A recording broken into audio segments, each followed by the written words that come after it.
Hello friends, आप सभी का अपने HDS ट्यूटोरियल पर स्वागत है। तो देखिए, जेक बोर्ड क्लास 10th का एग्जाम 11 फरवरी 2025 से शुरू हो रहा है। जेक द्वारा जारी किया गया ओरिजिनल मॉडल प्रश्न पत्र बताने वाला हूँ। क्वेश्चन आंसर हम लोग दोनों देखेंगे। वीडियो बहुत इंपॉर्टेंट है। हर साल मॉडल क्वेश्चन से फाइनल एग्जाम में क्वेश्चन आता ही है, इसीलिए सभी क्वेश्चन को आप लोग अच्छी तरीके से याद कर लीजिएगा। और मैंने बाकी सब्जेक्ट का भी मॉडल क्वेश्चन अपलोड कर दिया है, नीचे डिस्क्रिप्शन पर आप सभी को लिंक मिल जाएगा। और इसके अलावा मैंने 99% टारगेट पर वीडियो बना दिया है, सभी सब्जेक्ट का इंपॉर्टेंट क्वेश्चन बता दिया हूँ। जाकर सभी वीडियो को जरूर देखिएगा। और इस बार आप सभी को 99 का टारगेट लेना है, बड़ा टारगेट रखिए और ज़्यादा मेहनत कीजिए ताकि आप अपना बेस्ट दे सके फाइनल बोर्ड एग्जाम में। तो चलिए बिना देर के हम लोग यहाँ पर पहले ऑब्जेक्टिव क्वेश्चन देख लेते हैं, उसके बाद हम लोग सब्जेक्टिव क्वेश्चन भी देखेंगे। आप लोगों को पता होना चाहिए कि 30 MCQ क्वेश्चन आएगा और 50 नंबर का सब्जेक्टिव एग्जाम होगा। यहाँ पर देखिए पहला क्वेश्चन, फ्रांसीसी क्रांति का नेता कौन था? फ्रांसीसी क्रांति का नेता कौन था? पहला ऑप्शन है नेपोलियन बोनापार्ट, दूसरा ऑप्शन है मैक्समिलियन रॉबस्पियर, तीसरा ऑप्शन है लुई 16वां, चौथा ऑप्शन है जॉर्ज डेंटन। तो इसका सही आंसर हो जाएगा ऑप्शन नंबर पहला, नेपोलियन बोनापार्ट। नेपोलियन बोनापार्ट, इसका आप लोग याद कर लीजिएगा, इंपॉर्टेंट क्वेश्चन है। और इंग्लिश मीडियम के लिए इधर इंग्लिश में क्वेश्चन दिया हुआ है, आप देख सकते हैं। मॉडल प्रश्न पत्र डाउनलोड कर लीजिएगा जेक के ऑफिशियल साइट से, या आप मेरे टेलीग्राम ग्रुप से भी मॉडल क्वेश्चन को डाउनलोड कर सकते हैं। देखिए सेकेंड नंबर, फ्रांसीसी क्रांति की मुख्य विशेषता क्या थी?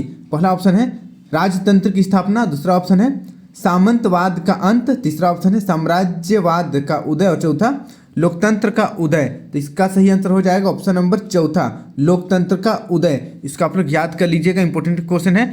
फिर देखिए नेक्स्ट अगला 3 नंबर, भारत में असहयोग आंदोलन का नेता कौन था? भारत में असहयोग आंदोलन का नेता कौन था? पहला ऑप्शन है महात्मा गांधी, दूसरा जवाहरलाल नेहरू, तीसरा सुभाष चंद्र बोस, चौथा लाला लाजपत राय। तो इसका सही आंसर हो जाएगा ऑप्शन नंबर पहला, महात्मा गांधी। बहुत ही इजी क्वेश्चन है, इसका आप लोग याद कर लीजिएगा। फिर देखिए नेक्स्ट अगला 4 नंबर, भारतीय राष्ट्रीय कांग्रेस की स्थापना किसने की? भारतीय राष्ट्रीय कांग्रेस की स्थापना किसने की? पहला महात्मा गांधी, दूसरा जवाहरलाल नेहरू, तीसरा एलन ऑक्टेवियन ह्यूम और चौथा लाला लाजपत राय। तो इसका सही आंसर हो जाएगा ऑप्शन नंबर तीसरा, ऑप्शन नंबर तीसरा, एलन ऑक्टेवियन ह्यूम। इसका आप लोग याद कर लीजिएगा, इंपॉर्टेंट है। इस तरीके से क्वेश्चन आएगा आप लोगों का एग्जाम में। अब बढ़ते हैं नेक्स्ट अगला 5 नंबर की ओर। द्वितीय विश्व युद्ध का मुख्य कारण क्या था? द्वितीय विश्व युद्ध का मुख्य कारण क्या था? पहला ऑप्शन है नाजी जर्मनी का उदय, दूसरा ऑप्शन है जर्मनी द्वारा पोलैंड पर आक्रमण, तीसरा ऑप्शन है ब्रिटेन और फ्रांस द्वारा अपनाई गई समझौतावादी नीति, और चौथा ऑप्शन है जापान का पर्ल हार्बर पर हमला। तो इसका सही आंसर हो जाएगा ऑप्शन नंबर दूसरा, जर्मनी द्वारा पोलैंड पर आक्रमण। जर्मनी द्वारा पोलैंड पर आक्रमण द्वितीय विश्व युद्ध का मुख्य कारण था। इसका आप लोग याद कर लीजिएगा, इंपॉर्टेंट क्वेश्चन है। फिर देखिए नेक्स्ट अगला 6 नंबर, भारतीय उद्यमी जिसने पहली भारतीय जूट मिल स्थापित की, बताइए। वैसा उद्योगपति, वैसा बिजनेसमैन जो भारत में जूट मिल स्थापित किया पहली बार, उसका क्या नाम है? पहला ऑप्शन देखिए द्वारकानाथ टैगोर, दूसरा ऑप्शन है राजा राम मोहन राय, तीसरा ऑप्शन है दादा भाई नौरोजी, चौथा ऑप्शन है जमशेदजी टाटा। तो इसका सही आंसर हो जाएगा ऑप्शन नंबर पहला, द्वारकानाथ टैगोर, द्वारकानाथ टैगोर। इसका आप लोग याद कर लीजिएगा। फिर देखिए नेक्स्ट अगला 7 नंबर, भाप इंजन का विकास करने वाले ब्रिटिश आविष्कारक कौन थे? भाप इंजन का विकास करने वाले ब्रिटिश आविष्कारक कौन थे? पहला ऑप्शन है जेम्स वाट, दूसरा रिचर्ड आर्कराइट, तीसरा ऑप्शन है एडमंड कार्टराइट और चौथा सैमुअल स्लेटर। तो इसका सही आंसर हो जाएगा ऑप्शन नंबर पहला, जेम्स वाट। बहुत इजी क्वेश्चन है और एग्जाम में बहुत बार रिपीट हो चुका है क्वेश्चन, इसलिए इसको very very very very very important category में रखिएगा, याद कर लीजिएगा। भाप इंजन का आविष्कार किसने किया? जेम्स वाट ने। अब बढ़ते हैं नेक्स्ट अगला 8 नंबर। मुद्रण तकनीक सबसे पहले कहाँ विकसित हुई? मुद्रण तकनीक सबसे पहले कहाँ विकसित हुई? पहला ऑप्शन है भारत, दूसरा चीन, तीसरा फ्रांस, चौथा यूरोप।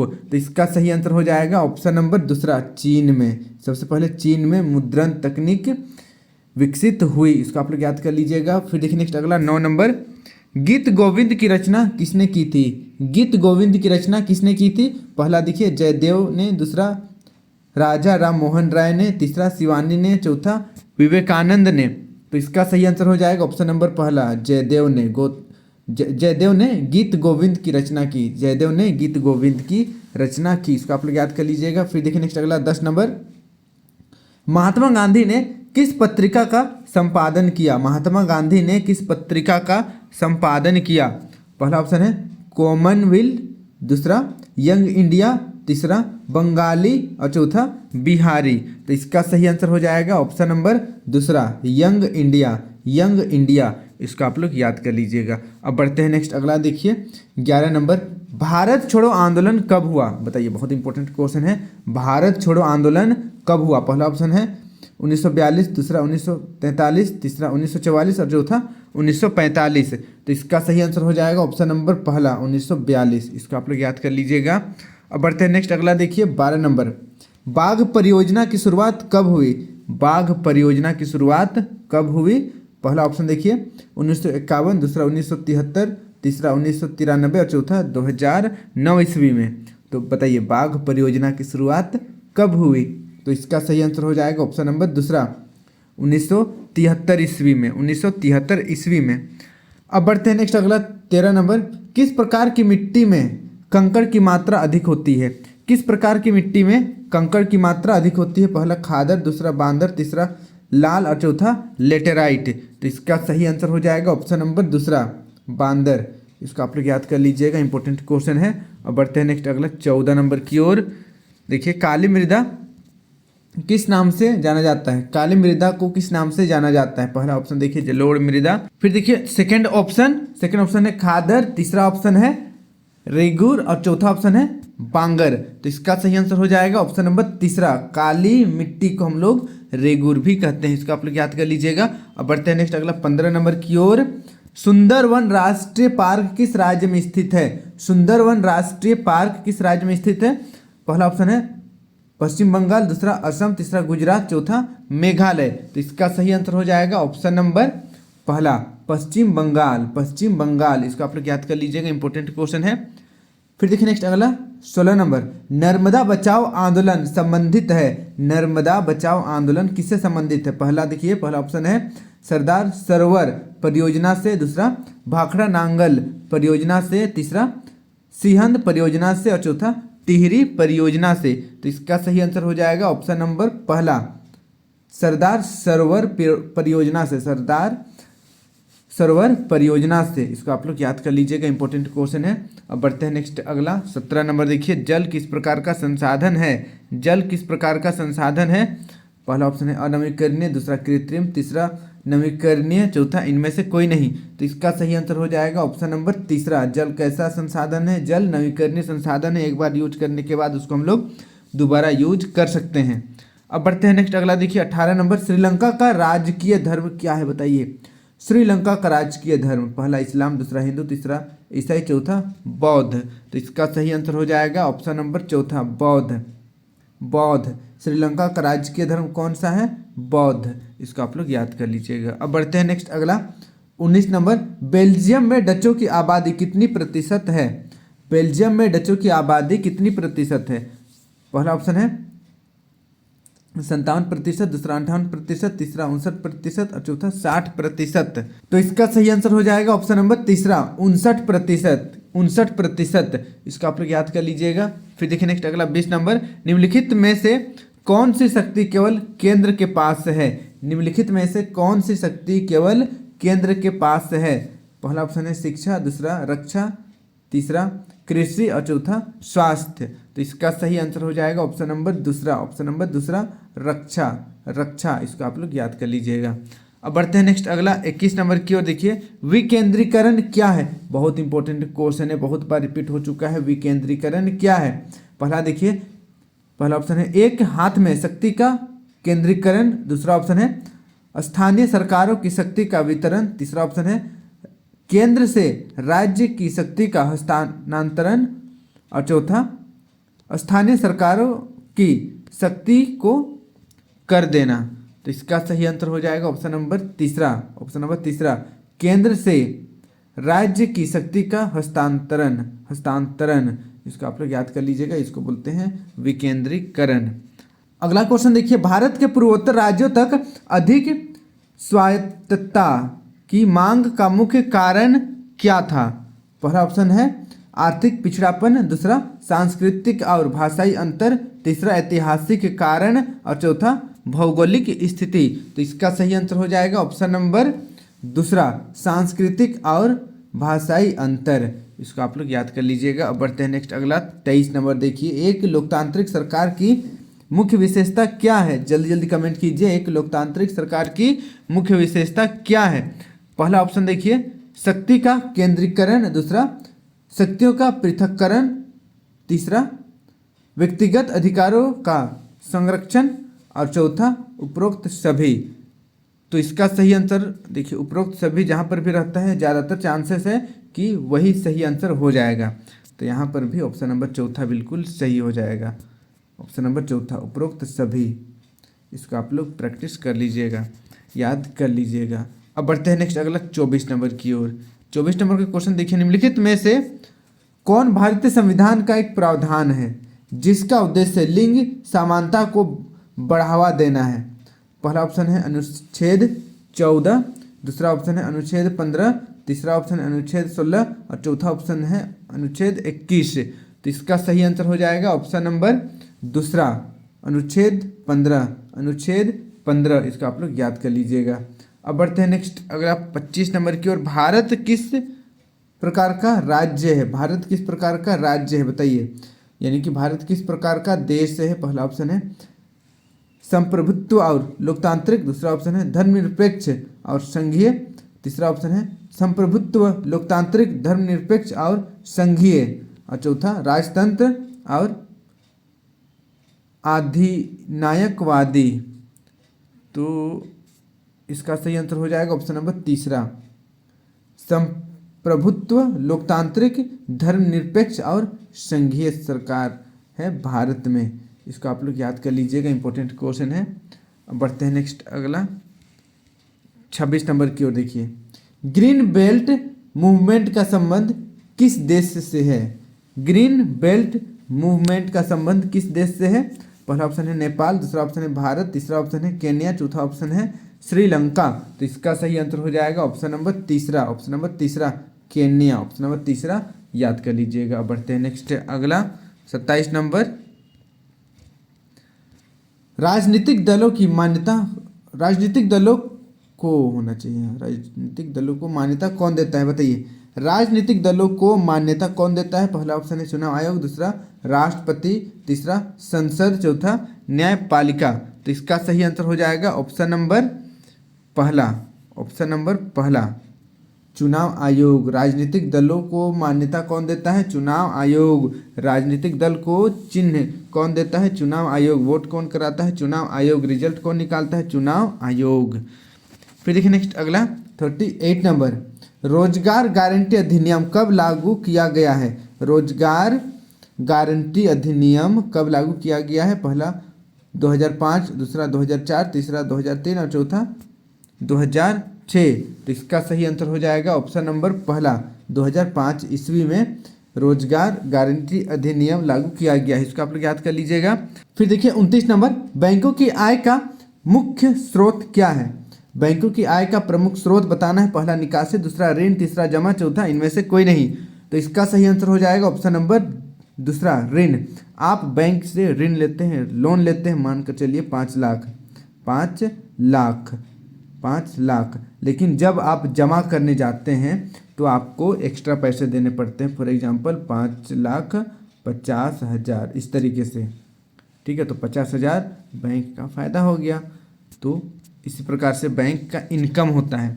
अब बढ़ते हैं नेक्स्ट अगला 30 नंबर, सूचना का अधिकार अधिनियम कब पारित हुआ बताइए? सूचना का अधिकार अधिनियम कब पारित हुआ? पहला ऑप्शन है 2005, दूसरा 2006, तीसरा 2007, चौथा 2008। तो इसका सही आंसर हो जाएगा ऑप्शन नंबर पहला, 2005 में सूचना का अधिकार अधिनियम पारित हुआ। तो इसको आप लोग याद कर लीजिएगा। इस प्रकार मैंने 30 MCQ क्वेश्चन बता दिया। सभी क्वेश्चन बहुत इंपॉर्टेंट है, जरूर याद कर लीजिएगा। डिस्क्रिप्शन चेक करना मत भूलिएगा, वहाँ पर और भी वीडियो का आपको लिंक मिल जाएगा। तो चलिए बिना देर किए हम लोग अब सब्जेक्टिव क्वेश्चन देखते हैं। सब्जेक्टिव क्वेश्चन 50 नंबर का पूछा जाएगा आप सभी से, पहले 2 नंबर का, 3 नंबर का, फिर 5 नंबरी। सभी सब्जेक्टिव क्वेश्चन को भी लिख कर अच्छी तरीके से आप लोग याद कर लीजिएगा। 31 नंबर का क्वेश्चन देखिए, राष्ट्रवाद से आप क्या समझते हैं? राष्ट्रवाद से आप क्या समझते हैं? तो चलिए इसका हम लोग उत्तर देखते हैं। तो देखिए इसका उत्तर, राष्ट्रवाद एक विचारधारा है जो लोगों द्वारा अपने देश के प्रति समर्पण और निष्ठा के साथ व्यक्त की जाती है, जो अन्य समूहों के प्रति दायित्वों से अधिक महत्वपूर्ण होती है। ये भावनाएं अक्सर साझा जातीयता, भाषा, धर्म, संस्कृति या सामाजिक मूल्यों पर आधारित तो होता है। इसको कहते हैं राष्ट्रवाद। इसको आप लोग याद कर लीजिएगा। अब बढ़ते हैं नेक्स्ट हम लोग दूसरा नंबर की ओर। दूसरा नंबर यानी कि 32 नंबर। 32 नंबर का क्वेश्चन है, साइमन कमीशन का गठन क्यों किया गया था? बताइए, साइमन कमीशन का गठन क्यों किया गया था? बहुत इंपॉर्टेंट है, इसको आप लोग याद कर लीजिएगा। तो इसका उत्तर आपको इस प्रकार लिखना है। देखिए 1927 ईस्वी में ब्रिटेन की टोरी सरकार ने भारत में राष्ट्रवाद आंदोलन या राष्ट्रवादी आंदोलन के जवाब में एक संवैधानिक आयोग का गठन किया, जिसे साइमन कमीशन के नाम से जाना जाता है। इस कमीशन के अध्यक्ष सर जॉन साइमन थे। ठीक है, साइमन कमीशन का गठन क्यों किया गया? तो भारत में राष्ट्रवादी आंदोलन को दबाने के लिए। इसको आप लोग याद कर लीजिएगा, इंपॉर्टेंट क्वेश्चन है। फिर देखिए नेक्स्ट 33 नंबर, मानव निर्मित संसाधन के 5 उदाहरण दे। मानव निर्मित संसाधन के 5 उदाहरण, बहुत सिंपल है, फटाफट आप लोग आंसर कमेंट कीजिए। तो देखिए इसका उत्तर आप अपने से भी लिख सकते हैं, लेकिन इसका उत्तर मैंने लिखा है। देखिए मानव निर्मित संसाधनों के 5 उदाहरण, पहला है प्लास्टिक, दूसरा कागज, तीसरा रबर, चौथा फर्नीचर, चौथा वस्त्र। सभी मानव निर्मित है। आप अपने आसपास जो कुछ भी मानव निर्मित वस्तु देखते हैं, किसी भी 5 वस्तु का नाम लिख सकते हैं। अब बढ़ते हैं हम लोग अगला क्वेश्चन की ओर। अगला क्वेश्चन है 34 नंबर, जैव विविधता क्या है? फटाफट कमेंट कीजिए, जैव विविधता क्या है? इसको आप लोग याद कर लीजिएगा, इंपॉर्टेंट क्वेश्चन है। तो इसका उत्तर आपको इस प्रकार लिखना है। देखिए प्रकृति में अनेक जीव पाए जाते हैं, इनमें अनेक प्रकार के पेड़ पौधे और जीव जंतु पाए जाते हैं। ये एक दूसरे से भिन्न होते हैं। जीव में विभिन्नता ही जैव विविधता है। अतः जैव विविधता सभी प्राणियों, पौधों व सूक्ष्म जीवों की अनेक रूपता और परिवर्तनशीलता ही है। जैव विविधता जीवों के अनुकूलन पर आधारित है। तो इसको आप लोग याद कर लीजिएगा, इंपॉर्टेंट क्वेश्चन है। अब बढ़ते हैं नेक्स्ट हम लोग अगला क्वेश्चन की ओर। अगला क्वेश्चन देखिए 35 नंबर, सामुदायिक सरकार किसे कहते हैं? सामुदायिक सरकार किसे कहते हैं बताना है। तो चलिए इसका हम लोग आंसर देखते हैं। तो इसका उत्तर देखिए, सामुदायिक सरकार आधुनिक लोकतंत्रों में सत्ता साझा करने की व्यवस्था है। सामुदायिक सरकार का उदाहरण बेल्जियम जैसे यूरोपीय राष्ट्र में पाया जा सकता है, जहां कई जातीय समूह हैं। यह एक प्रकार की सरकार है जहां सत्ता विभिन्न सामाजिक समूहों के बीच साझा की जाती है। तो इसको आप लोग याद कर लीजिएगा, इंपॉर्टेंट क्वेश्चन है। अब बढ़ते हैं हम लोग अगला क्वेश्चन की ओर। अगला क्वेश्चन देखिए 36 नंबर, शहरीकरण किसे कहते हैं? शहरीकरण किसे कहते हैं? तो चलिए इसका हम लोग आंसर देखते हैं। तो देखिए इसका उत्तर आपको इस प्रकार लिखना है, किसी गांव का शहर या कस्बे के रूप में विकसित होने की प्रक्रिया को शहरीकरण कहते हैं। यानी कि कोई एक छोटा सा गांव है या जंगल है तो वो शहर बन रहा है, तो इसको हम लोग बोलेंगे शहरीकरण। इसको आप लोग याद कर लीजिएगा, इंपॉर्टेंट क्वेश्चन है। अब बढ़ते हैं नेक्स्ट अगला क्वेश्चन की ओर। अगला क्वेश्चन देखिए 37 नंबर, प्रति व्यक्ति आय क्या होती है? प्रति व्यक्ति आय क्या होती है? तो देखिए प्रति व्यक्ति आय क्या होती है। देखिए प्रति व्यक्ति आय जब देश की कुल आय को उस देश की जनसंख्या से भाग दिया जाता है तो जो राशि मिलती है उसे हम प्रति व्यक्ति आय कहते हैं। तो इसको आप लोग याद कर लीजिएगा, ये भी एक इम्पोर्टेंट क्वेश्चन है। अब बढ़ते हैं नेक्स्ट अगला क्वेश्चन की ओर। अगला क्वेश्चन देखिए 38 नंबर, बाजार का क्या अर्थ है? बाजार का क्या अर्थ है? What is market? तो चलिए इसका हम लोग आंसर देखते हैं। तो देखिए इसका उत्तर, सामान्य अर्थ में बाजार से अभिप्राय उस स्थान से होता है जहां क्रेता तथा विक्रेता वस्तु का सौदा करने के लिए किसी जगह एकत्र होते हैं। अर्थशास्त्र में बाजार शब्द का अर्थ उस प्रभावपूर्ण व्यवस्था से लगाया जाता है जिसमें कि विक्रेताओं और क्रेताओं का घनिष्ठ संबंध स्थापित किया जाता है। तो इसको आप लोग याद कर लीजिएगा, इंपॉर्टेंट क्वेश्चन है। अब बढ़ते हैं नेक्स्ट अगला क्वेश्चन की ओर।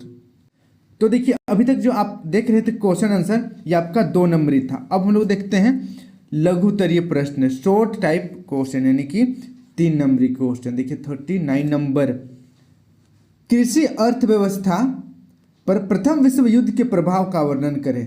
कृषि अर्थव्यवस्था पर प्रथम विश्व युद्ध का क्या प्रभाव पड़ा? तो चलिए इसका हम लोग आंसर देखते हैं।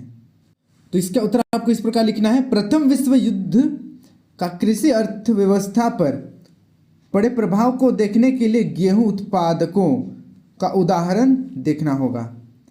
युद्ध पूर्व पूर्वी यूरोप विश्व बाजार में गेहूं की आपूर्ति करने वाला एक बड़ा केंद्र था। युद्ध काल में आपूर्ति अस्त व्यस्त हुई तो कनाडा, अमेरिका और ऑस्ट्रेलिया गेहूं की उपज अचानक बढ़ने लगी। जैसे युद्ध खत्म हुआ, पूर्वी यूरोप में गेहूं की उपज सुधरने लगी और विश्व बाजार में गेहूं की उपज सुधरने लगी भी गेहूं की अति की स्थिति पैदा हो गई। अनाज के दाम गिर गए, ग्रामीणों की आय कम हो गई और किसान गहरे कर्ज में डूब गए। तो इसको आप लोग याद कर लीजिएगा, इंपॉर्टेंट क्वेश्चन है। जैसे ही युद्ध खत्म हुआ, जैसे ही प्रथम विश्व युद्ध खत्म हुआ, पूरी यूरोप में गेहूं इतना ज़्यादा उपज होने लगा, इतना ज़्यादा उपज होने लगा कि गेहूं की अति हो गई, मतलब बहुत ज़्यादा गेहूं हो गया, सब तरफ गेहूं ही गेहूं। तो उसका दाम गिर गया अचानक से, ठीक है, जिससे किसान को ज़्यादा लाभ हुआ नहीं और किसान कर्ज में डूबते चले गए। अब देखिए 40 नंबर का क्वेश्चन है, मुद्रण इतिहास में गुटेनबर्ग प्रेस की भूमिका की चर्चा कीजिए। मुद्रण इतिहास में गुटेनबर्ग प्रेस की भूमिका का चर्चा करना है। तो देखिए इसका उत्तर आपको इस प्रकार लिखना है, योहान गुटेनबर्ग एक जर्मन सुनार तथा अन्वेषक था जिसने यूरोप में चल प्रकार की मुद्रण तकनीक की खोज की थी। गुटेनबर्ग एक व्यापारी का बेटा था और वह खेती की एक बड़ी रियासत में पल बढ़कर बड़ा हुआ था।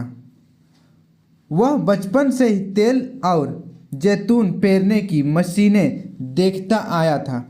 बाद में उसने पत्थर पर पॉलिश करने की कला सीखी, फिर एक कुशल सुनार बन गया और शीशे को इच्छित आकृतियों में गढ़ने में विशेषज्ञता प्राप्त की, जिससे टूम छल्ले बनते थे। देखिए टूम छल्ले एक प्रकार के सस्ते व निम्न प्रकार के आभूषण होते थे, ठीक है। देखिए आगे, उसने अपने ज्ञान और अनुभव का प्रयोग करके नया आविष्कार किया। जैतून प्रेस ही प्रिंटिंग प्रेस का प्रतिदर्श बना और सांचे का उपयोग अक्षरों की धातुई आकृतियों को गढ़ने के लिए किया गया। उसने पहली पुस्तक बाइबल छापी जो 42 पंक्तियों की थी। देखिए पहली पुस्तक छापी उसने जो 42 पंक्तियों की थी। इस बाइबल को प्रायः गुटेनबर्ग बाइबल के नाम से जाना जाता है। उसे लगभग 180 प्रतियां यानी कि 180 किताब बनाने में 3 वर्ष लगे, जो उस काल में काफ़ी तेज काम था। ठीक है, तो इसको आप लोग याद कर लीजिएगा। अब बढ़ते हैं नेक्स्ट हम लोग अगला क्वेश्चन की ओर। अगला क्वेश्चन देखिए 41 नंबर, वन संरक्षण के उपायों का वर्णन करें। वन संरक्षण के उपायों का वर्णन करना है, तो चलिए इसका हम लोग आंसर देखते हैं। देखिए वन या वनों के संरक्षण हेतु निम्नलिखित उपाय किए जा सकते हैं। वनों के संरक्षण हेतु निम्नलिखित उपाय किए जा सकते हैं। पहला देखिए, वनों को एक निश्चित सीमा तक काटना चाहिए। वनों को काटने और वृक्षारोपण की दरों में समान अनुपात होना चाहिए। दूसरा देखिए, वनों की आग से सुरक्षा की जानी चाहिए। इस हेतु निरीक्षक गृह तथा अग्नि रक्षा पथ बनाने चाहिए। फिर देखिए तीसरा, कृषि और आवास हेतु वन भूमि के उन्मूलन एवं झूम पद्धति की कृषि पर रोक लगानी चाहिए। फिर देखिए चौथा, ईंधन व इमारती लकड़ी के लिए वनों की कटाई को रोक कर कोई अन्य वैकल्पिक व्यवस्था की जानी चाहिए। पांचवा देखिए, वन संरक्षण एवं नियमों व कानूनों की कड़ाई से पालन हो। तो इसको आप लोग याद कर लीजिएगा, इंपॉर्टेंट क्वेश्चन है। अगला क्वेश्चन देखिए, मोटे अनाज से क्या तात्पर्य है। मोटे अनाज से क्या तात्पर्य है, तो चलिए इसका हम लोग आंसर देखते हैं। तो इसका उत्तर देखिए, गेहूं, चावल और मक्का के अलावा अन्य अनाजों को मोटा अनाज कहा जाता है। फिर से रिपीट कर दे रहा हूं, देखिए गेहूं, चावल और मक्का के अलावा अन्य अनाजों को मोटा अनाज कहा जाता है। ज्वार, बाजरा, रागी जिसको मड़वा कहते हैं, आप में से कितने लोग मड़वा खाए हैं नीचे कमेंट जरूर कीजिएगा।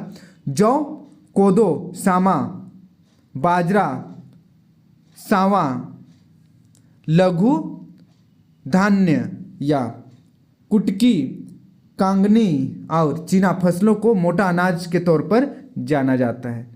जिनका जो अनाज है थोड़ा सा मोटा रहता है उसको हम लोग कहते हैं मोटा अनाज। तो इसको आप लोग याद कर लीजिएगा। अब बढ़ते हैं नेक्स्ट हम लोग अगला क्वेश्चन की ओर। अगला क्वेश्चन देखिए 43 नंबर, लोकतांत्रिक सरकार में सत्ता की साझेदारी क्यों जरूरी है। लोकतांत्रिक सरकार में सत्ता की साझेदारी क्यों जरूरी है, तो चलिए इसका हम लोग आंसर देखते हैं। तो इसका उत्तर देखिए, सत्ता की साझेदारी आवश्यक है। सत्ता की साझेदारी आवश्यक है, क्यों, तो पहला कारण देखिए, पहला, विभिन्न सामाजिक समूहों के बीच टकराव का अंदेशा कम हो जाता है। दूसरा, राजनीतिक व्यवस्था की स्थायित्व के लिए अच्छा है। फिर देखिए तीसरा, सत्ता की साझेदारी लोकतंत्र की आत्मा है। लोकतंत्र, इस स्पेलिंग को थोड़ा सा ध्यान दीजिएगा। सत्ता की साझेदारी लोकतंत्र की आत्मा है। लोकतंत्र का मतलब होता है कि जो लोग इस शासन व्यवस्था के अंतर्गत उनके बीच सत्ता का बंटवारा हो। फिर देखिए नेक्स्ट अगला 4 नंबर, एक को हम युक्तिपरक कहते हैं, यह लाभकारी परिणामों पर जोर देता है। फिर देखिए 5वां, नैतिक तर्क सत्ता के बंटवारे के अंतर्भूत महत्व को बताता है। तो इसको आप लोग याद कर लीजिएगा, इंपॉर्टेंट क्वेश्चन है। अब बढ़ते हैं नेक्स्ट हम लोग अगला क्वेश्चन की ओर। अगला क्वेश्चन देखिए 44 नंबर, जातिवाद के दुष्प्रभाव क्या हैं। जातिवाद के दुष्प्रभाव क्या हैं, तो चलिए इसका हम लोग आंसर देखते हैं। तो इसका उत्तर देखिए, जातिवाद की भावना व्यक्ति व्यक्ति के बीच घृणा, द्वेष एवं प्रतिस्पर्धा को जन्म देती है। जातिवाद की भावना के विकसित होने से व्यक्ति अपनी ही जाति के सदस्यों के हितों को सर्वोपरि समझता है। देश या समाज का हित उसके लिए नगण्य हो जाता है। तो इसको आप लोग याद कर लीजिएगा, इंपॉर्टेंट क्वेश्चन है। अब बढ़ते हैं अगला क्वेश्चन की ओर। फिर देखिए नेक्स्ट अगला 45 नंबर, चुनाव आयोग के प्रमुख कार्यों को स्पष्ट कीजिए। चुनाव आयोग के प्रमुख कार्यों को स्पष्ट करना है। तो इसका उत्तर देखिए, चुनाव आयोग के कार्य इस प्रकार हैं। पहला देखिए, पहला नंबर, चुनाव आयोग का सबसे अहम कार्य है चुनाव को संपन्न कराना। चुनाव आयोग का सबसे मेन काम है चुनाव करवाना। फिर देखिए दूसरा कार्य है मतदाता सूची तैयार करना। चुनाव आयोग का काम है मतदाता सूची तैयार करना कि कौन कौन वोट देगा।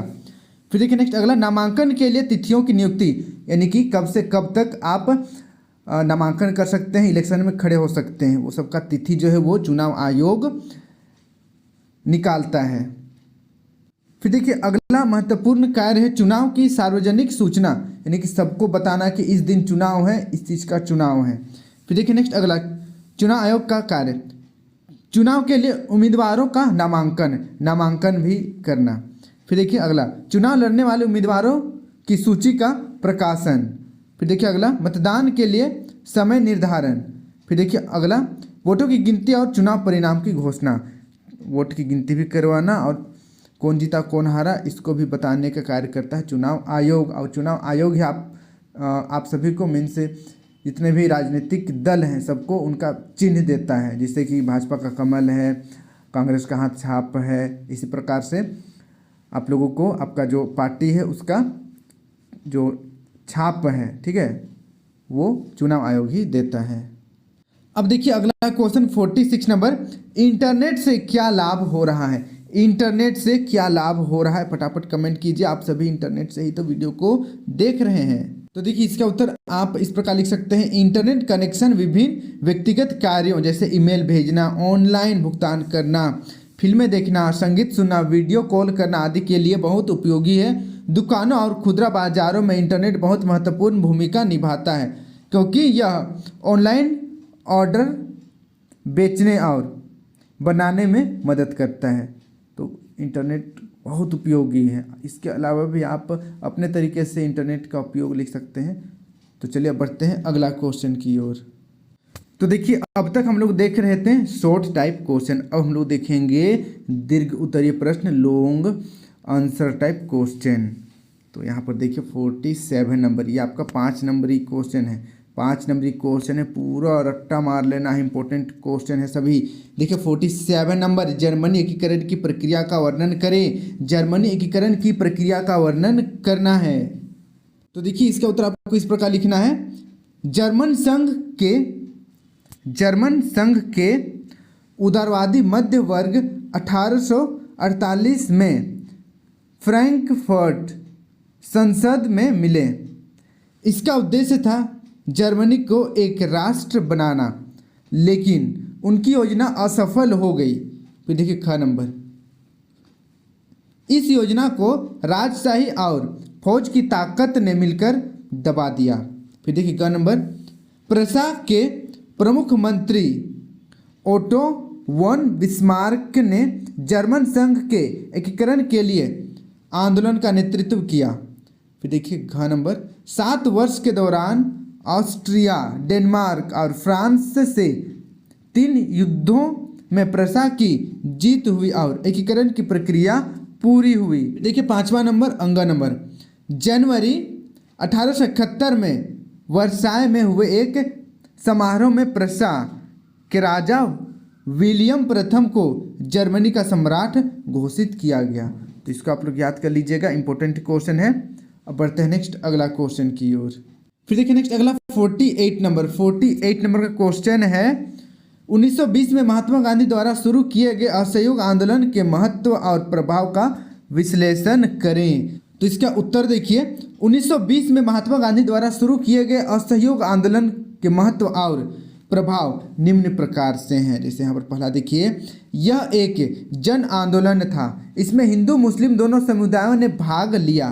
फिर देखिए दूसरा, इस आंदोलन ने लोगों के बीच कांग्रेस पार्टी की लोकप्रियता बढ़ाई।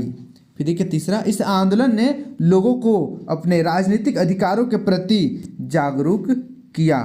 फिर देखिए अगला, इस आंदोलन ने ब्रिटिश सरकार के खिलाफ शांतिपूर्ण तरीके से विरोध किया। आगे देखिए, इस आंदोलन ने देश के अलग अलग हिस्सों के लोगों को ब्रिटिश साम्राज्य के खिलाफ एक साथ लाया। फिर देखिए अगला, इस आंदोलन ने भारत के स्वतंत्रता संग्राम की नींव रखी। उसके बाद देखिए अगला, इस आंदोलन ने ब्रिटिश अर्थव्यवस्था को प्रभावित किया। नेक्स्ट, इस आंदोलन ने कांग्रेस को पहले मध्यम वर्गीय संगठन से बदलकर जन आधारित संगठन बना दिया। उसके बाद देखिए अगला, इस आंदोलन ने राष्ट्रीय शिक्षा के लिए एक नया कार्यक्रम शुरू किया। उसके बाद देखिए नेक्स्ट लास्ट, इस आंदोलन ने काशी विद्यापीठ और जामिया लिमिया जैसी संस्थाओं की स्थापना की। तो इसको आप लोग याद कर लीजिएगा, इंपॉर्टेंट क्वेश्चन है असहयोग आंदोलन, असहयोग आंदोलन। अब बढ़ते हैं नेक्स्ट अगला क्वेश्चन की ओर। फिर देखिए नेक्स्ट अगला 49 नंबर, बहुउद्देशीय परियोजनाओं की भूमिका को देश के विकास के संदर्भ में समझाएं। दामोदर वैली कॉरपोरेशन का उदाहरण लेकर इसके विभिन्न घटकों और लाभों का वर्णन करें। तो चलिए इसका हम लोग आंसर देखते हैं। तो इसका उत्तर आपको इस प्रकार लिखना है। देखिए बहुउद्देशीय परियोजनाओं के उद्देश्य एवं लाभ। देखिए पहला ए नंबर, जल भंडारण में सहायता मिलती है। दूसरा देखिए बाढ़ रोकने में भी सहायता मिलती है। तीसरा जल विद्युत का उत्पादन होता है। उसके बाद देखिए डी नंबर, नहरों द्वारा नौका परिवहन में भी सहायक मिलता है। फिर देखिए ई नंबर, मत्स्य पालन के लिए उत्तम क्षेत्र प्रदान करती है। ये सब लाभ है बहुउद्देशीय परियोजना का।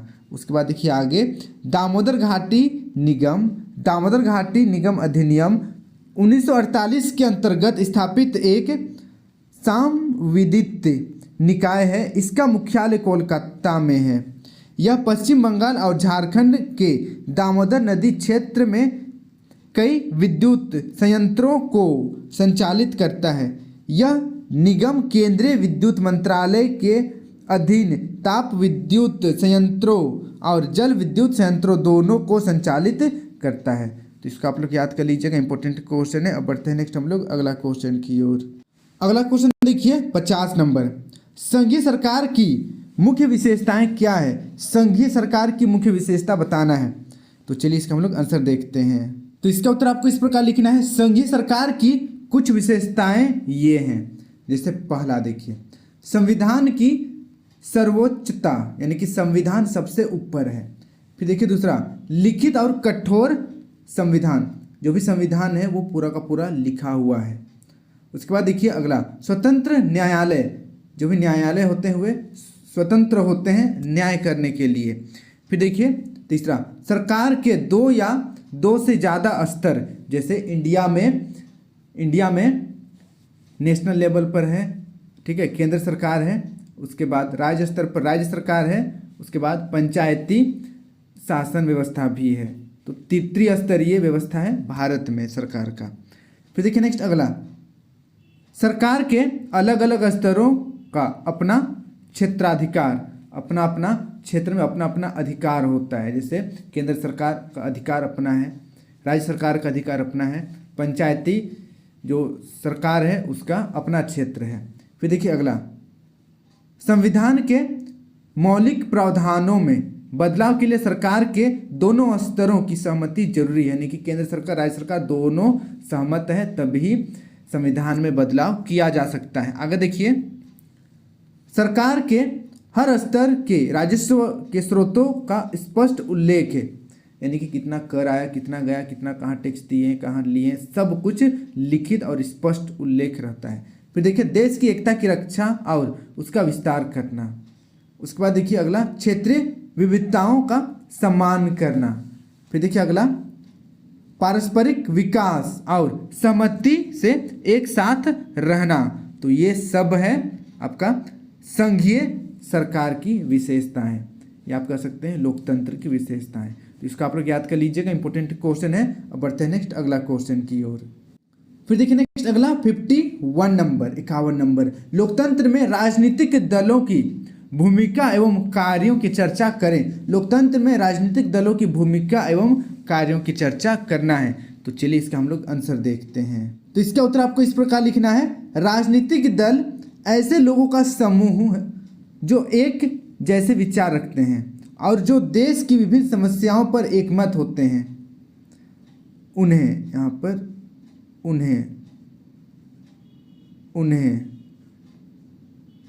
उन्हें राजनीतिक दल का नाम दिया जाता है। आगे देखिए, राजनीतिक दलों का महत्व, भूमिका एवं कार्य कुछ इस प्रकार है। जैसे देखिए, लोकतंत्र में राजनीतिक दलों का अपना विशेष महत्व होता है। प्रजातंत्र में ये अनेक महत्वपूर्ण कार्य करते हैं।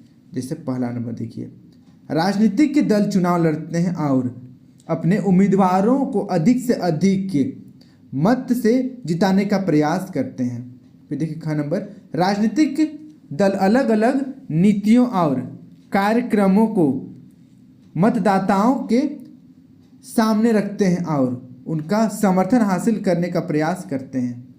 फिर देखिए ग नंबर, राजनीतिक पार्टियां देश के कानून निर्माण में महत्वपूर्ण भूमिका निभाती है। घ नंबर, लोकतंत्र में प्रत्येक दल सरकार बनाने का प्रयत्न करता है। चुनाव जीतने पर बहुमत दल सरकार बनाता है और अपनी नीतियों के अनुसार सरकार को चलाता है। दूसरे दल विरोधी दल के रूप में भूमिका निभाते हैं। तो इसको आप लोग याद कर लीजिएगा, इंपॉर्टेंट क्वेश्चन है। अब बढ़ते हैं नेक्स्ट अगला क्वेश्चन की ओर। अगला क्वेश्चन देखिए 52 नंबर, हमारा आज का लास्ट क्वेश्चन। भारत में पाई जाने वाली विभिन्न प्रकार की सड़कों का विस्तृत विवरण दे। भारत में पाई जाने वाली विभिन्न प्रकार की सड़कों का विस्तृत विवरण देना है। तो चलिए इसका हम लोग आंसर देखते हैं। आगे देखिए इसका उत्तर, भारत का सड़क जाल विश्व के विशालतम सड़क जालों में से एक है।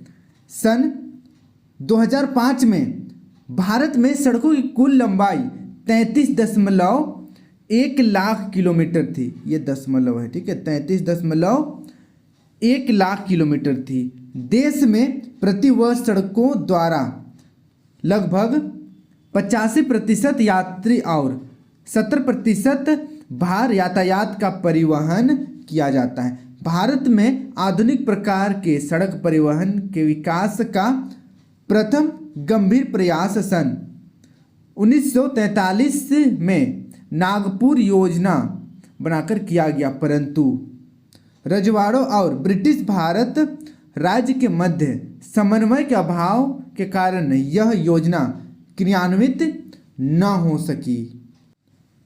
सड़क के कुछ प्रकार देखिए, सड़क के प्रकार, सड़क व रखरखाव के उद्देश्य से देश की सड़कों को निम्नलिखित 5 भागों में या 5 वर्गों में रखा गया है।